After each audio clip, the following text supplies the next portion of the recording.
everyone, and welcome to Museums Under the Spotlight. I'm Alina Dima, your host, and today we will all be witnesses of a very emotional and dramatic part of Romania's recent history.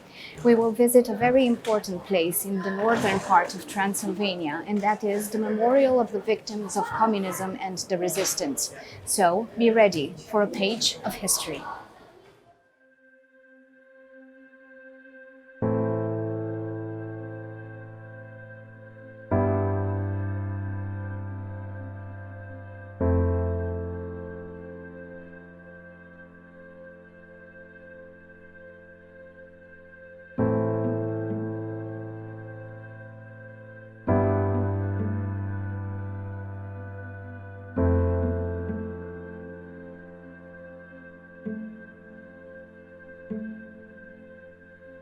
History has shown all of us that there is no perfect political regime in the human society, but some can actually be horrific. It is the case of communism, one of the worst nightmares of humanity. And if you only get to think that it was all written down as a hypothesis in a book. Romania experienced firsthand all the atrocities of the communist regime, among which there were the experiments held in the political prisons. One of them was Sighet, a place where great part of the national elite vanished in horrible circumstances.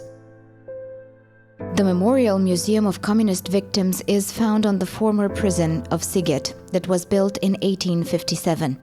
The prison played an important role since the beginning of the Romanian communist regime by oppressing the intellectual class. You will be touched by the museum's sentimental energy as you read the motto on the entrance door. You will know the truth, and the truth will set you free.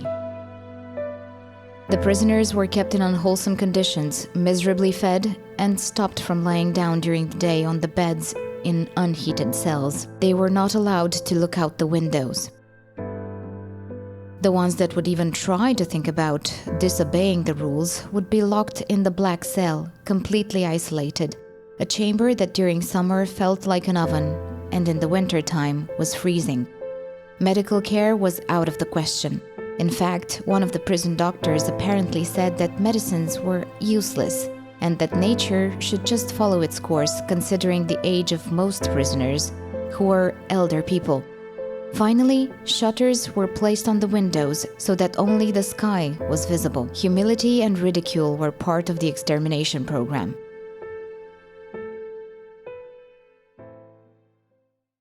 We are in a very special place today, a place dedicated to memory, a place that is full of history. Not the most beautiful stories have been written here, unfortunately, but this is why we came here, to find out what happened in the past and to not repeat the past ever again. It's truly an honor to be here because we are going to talk about a part of Romania's history that was full of drama, unfortunately, but it's very important to emphasize it in order for it not to be repeated. We thank you for hosting us here today, and I would like to begin with the first question. That's actually the natural question to ask. When did the history of the Sighet prison begin? The building itself, it was built in the late 19th century during the Austrian-Hungarian Empire, when Sighet was the capital of Maramureș County. It was built and it functioned in the beginning as a prison for common law prisoners.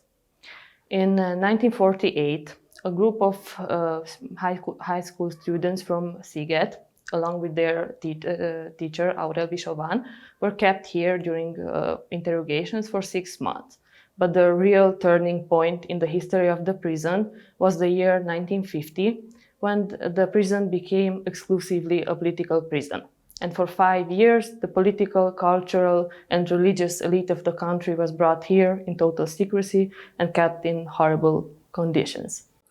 Also considering the fact that, unfortunately, during that period of time, Romania changed its status quo from a period of monarchy and having its kings, and after the unification of the historical principalities, straight to the communist regime, coming from Moscow, actually.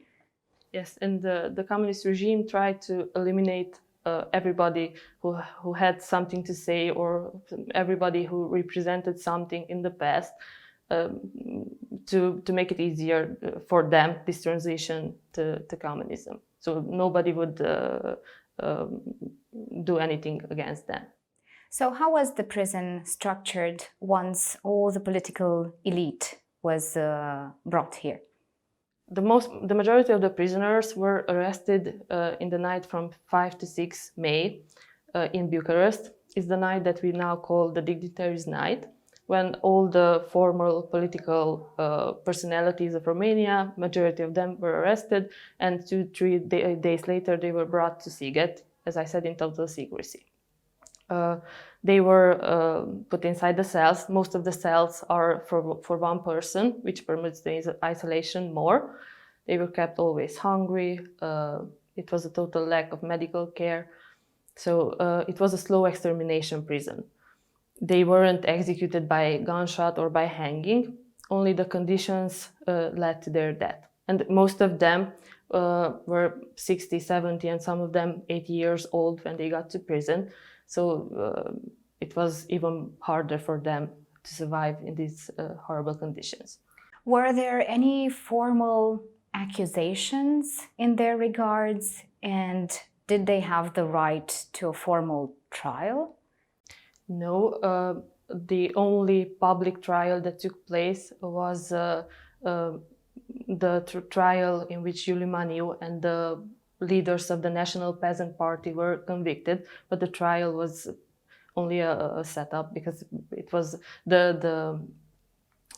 they knew already that they are going to imprison everybody who was against the communist authorities. So this was the only trial. Most of the inmates were not trialed, only arrested, and it was called administrative arrest. And this was actually one part of the ideology of the socialist communist regime, and part of their purpose, their final purpose actually, because they wanted to create a new type of man with a completely different ideology, and that meant eliminating all the disturbing personas from the society, from the Romanian society. And of course we are talking about the upper-ranking personalities, political figures, very important for the history of Romania. Also the rich, the nobles, and the intellectuals and the clergy, the members of the clergy, because we all know from history that communism per se was atheistic. So there was no room for church, there was no room for God anymore. So this is why God had to go to prison, if we can say it that way, under comas, of course, it's a metaphor. Besides Maniu and members of the Brătianu family, which was another very important political family for the history of Romania, which other personalities were kept here? So we are talking about 200 personalities in these 5 years. Prime ministers, members of the parliament, secretaries of state, academicians, members of the old Romanian academy were brought here.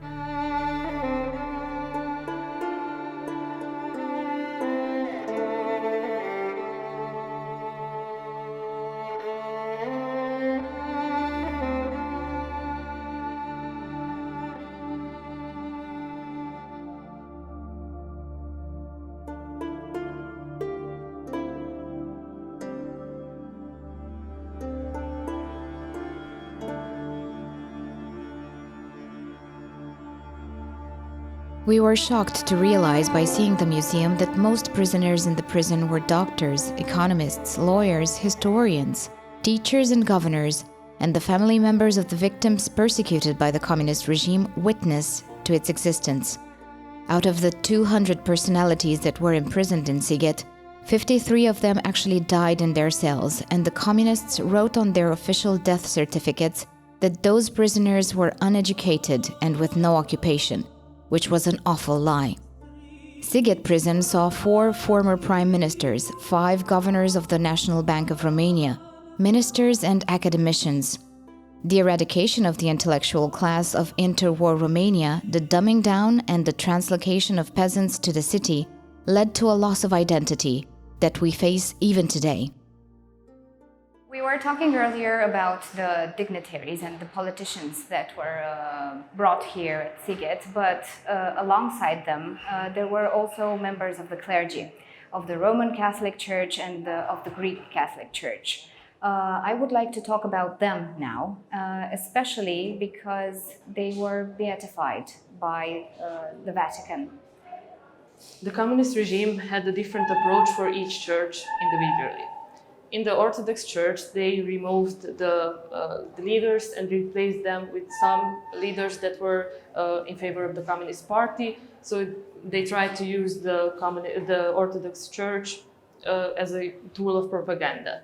Those, of course, who didn't want to do this, who didn't preach about the communist regime, were persecuted and arrested and incarcerated in many prisons all the way around Romania.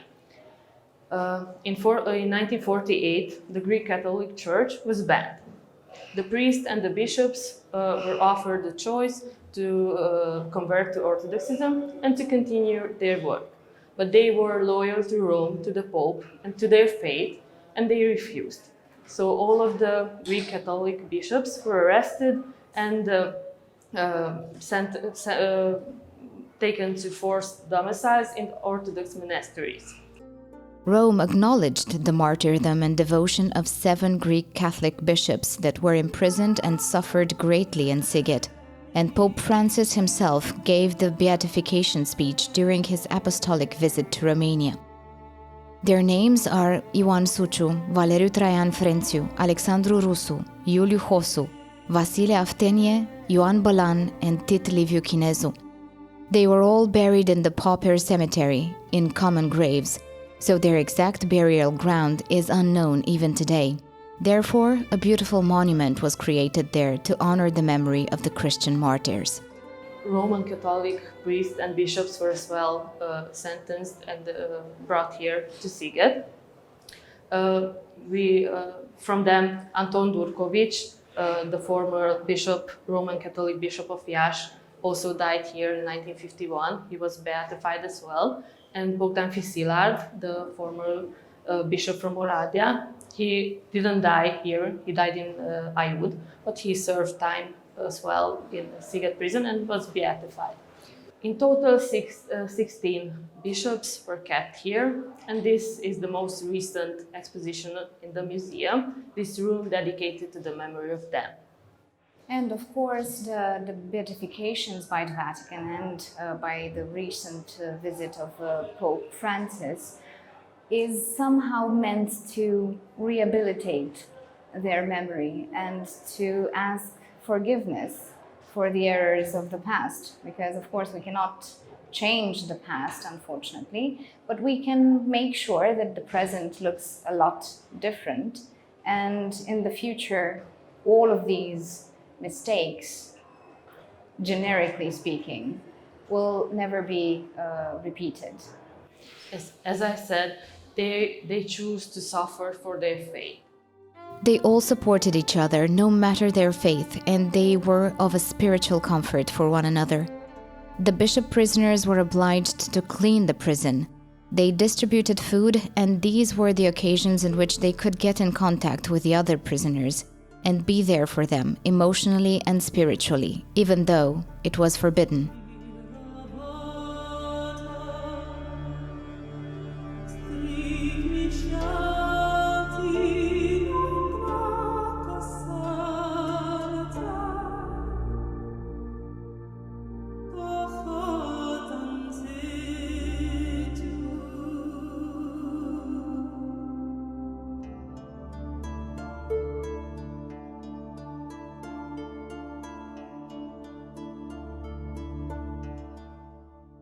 We talked a little bit earlier about some of the very important political personalities that came unwillingly here at Sighet. and one of the most prominent figures, which had a great importance also during the process of unification and creation of Romania as a nation state, is Iuliu Maniu. And we are right now in his cell. I would like to talk about him and his personality, of course, before coming to Sighet, and what happened during the time that he was a prisoner. So he was a lawyer and a politician, and we call him one of the fathers of Romanian democracy. He was a leader of the National Peasant Party, and he fought with all his power against the communization of Romania. He was, as you said, he had a major role in the unification of Romania. He was a member of the Hungarian parliament as well, and he always tried to assure that the Hungarians wouldn't repress the great gathering from Alba Iulia. So he tried to diplomatically and politically assure that nobody's going to be hurt during the Great Union. And after that, of course, he had a major role in Romanian the political life of Romania. He was several times Prime Minister of Romania. And this until, as I said, between 1944 and 1947, the year in which he was convicted and arrested, he fought against the communization of Romania. In July 1947, took place the Tămădău frame-up that we know about, when some of the leaders of the National Peasant Party were arrested at the Tămădău airport and accused of high treason. They were accused that they were going to leave the country and form a government in exile. Iuliu Maniu was convicted to life in prison due to high treason. First, he was taken to the Galați penitentiary, and in 1951 he was brought here. He died here at the age of 80 in 1953 in February. He was kept, as you see in this, as all the other prisoners, in these horrible conditions, always hungry, always in cold, and it was a total lack of medical care. Besides Maniu, who was the president of the Peasant Party, there were other two prominent politicians from the Liberal Party, members of historical family, Brătianu, which is very well known in Romania. Dinu and Gheorghe Brătianu were imprisoned here. Yeah, three members of the Brătianu family were imprisoned here. Dinu Brătianu, he was brought here in May 1950 and died in August at the age of 85. Bebe Brătianu, he survived Sighet and was liberated to die only a few weeks and months later due to lung cancer. And yes, the well-known historian Gheorghe Brătianu, who also died here. He was a prominent figure of the National Liberal Party. He was a great and a well-known historian. He studied abroad in France, in Geneva. In 1943, he became a member of the Romanian Academy. In 1948, he was, due to his historical works, he was sentenced to forced domicile in Bucharest, and he was arrested in the Night of the Dignitaries, 5 to 6 May 1950, and brought here. He died in 1953 at only 55 years old here in Sighet. I think it's very hard to imagine for everyone what happened here between 1948 and 1952 or even 1953. It was a very dark period, and a period in which, unfortunately, in the whole country, not only here in Sighet, many important personalities vanished. We lost them forever, and that meant a dramatic change in the recent history of Romania, because it meant a change of mentality, which unfortunately we still see today. Communism and socialism in Romania created such a disturbing mentality, and they erased from our souls and from our DNA most of the things that were really authentic in the Romanian people. But I wanted to begin this way because nowadays, Sighet transformed into a memorial. So I would like to talk about this new phase and this new face of the former prison. And of course, you are entitled to tell us more about this. The Sighet prison transformed into a memorial exactly for this reason, to not let the past to be forgotten. And because if we forget these dark pages of our history, we can repeat them. And this is why now this institution is trying to do its best to prevent this from happening.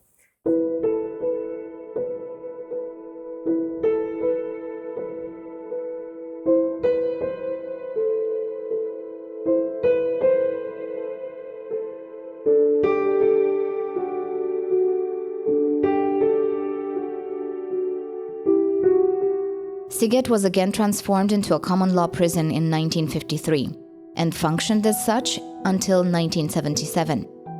In 1977, the prison was closed and the buildings were turned into a broom factory and salt warehouse, finally becoming an abandoned ruin. The first museum dedicated to the victims of communism and resistance came about as a result of the Civic Academy Foundation, whose chairman was Ana Blandiana at the time, in 1993. She was the one, together with her husband, Romulus Rusan, who proposed before the European Council the creation of a museum which would document this part of history that was desired to be forgotten and buried. This museum was opened to the public in 1997.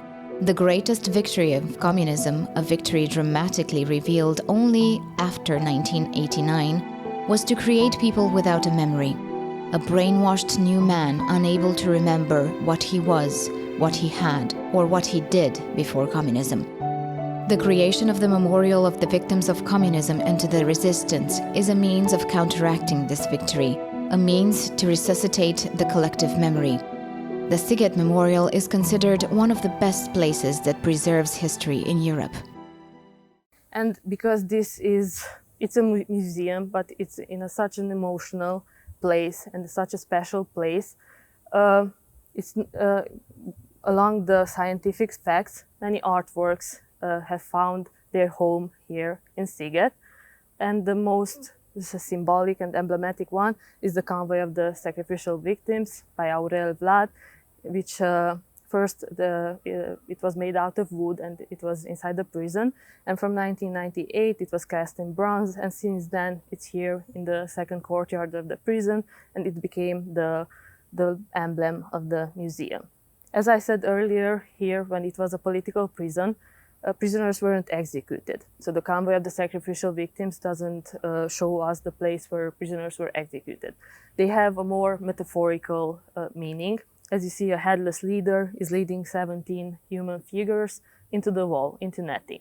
So in the vision of Aurel Vlad, this is a metaphor for communism and every totalitarian regime. Headless leaders lead people into nothing, into a world without no future. And as you see, each and every statue represents another phase of suffering, because in the last 5 decades, everybody suffered, but everybody suffered in different ways. They were those who suffered in prison, suffered torture, but they were the family members that suffered the loss of their loved ones. And in the 70s, 80s, when everybody suffered the lack of freedom, the lack of food, the lack of essentials.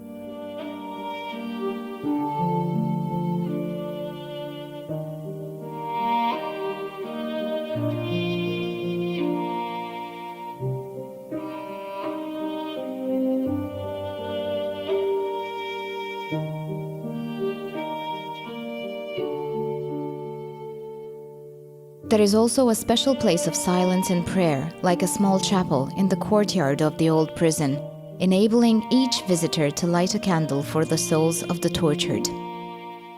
The impressive corridor leading to the underground chamber is upholstered with the names of those who died in prisons, concentration camps, and during deportation. The ongoing list continues on the concrete fence surrounding the mournful building. Daylight shines through the cross cut into the center of the cupola of the chapel and is filtered by the veil of water from the basin with candles, casting the reflection of numerous crosses of light against the walls. Above the chapel are planted 12 apple trees, reminding most probably about Christ's 12 apostles.